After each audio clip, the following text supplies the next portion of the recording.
Depuis le début du conflit économique avec les États-Unis, des groupes environnementalistes, des Premières Nations, le Parti vert de la province, des médecins même, qui s'opposent en général à l'industrie du gaz naturel liquéfié pour des raisons environnementales ou de santé, eh bien, ils mettent l'accent sur un autre argument pour dénoncer Sillicime LNG prévu sur la côte ouest canadienne. You get elected officials that are going to back up American-owned projects? I'm not going to change my mind. And I certainly am not going to allow billionaires from the United States to get richer.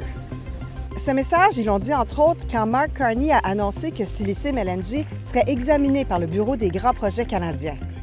Selon eux, cet appui est inacceptable dans le contexte actuel du conflit commercial avec nos voisins du Sud. Le projet Sillicime LNG, qui vise une immense installation d'exportation de gaz naturel liquéfié flottante, est formé de 3 partenaires. Les Nisga'a, Première Nation qui permettra l'utilisation de ces terres ancestrales, Rockies LNG, qui fournira le gaz naturel, et Western LNG, qui fera construire et opérera les installations, incluant le pipeline pour transporter le gaz. Oui, le siège social de Western LNG est à Houston, au Texas, avec des investisseurs américains. Mais selon la porte-parole, une Canadienne basée à Vancouver, cela ne rend pas le projet américain. The reality is that Sillicime LNG is a Nisga'a Nation-led Canadian project with Canadian co-developers.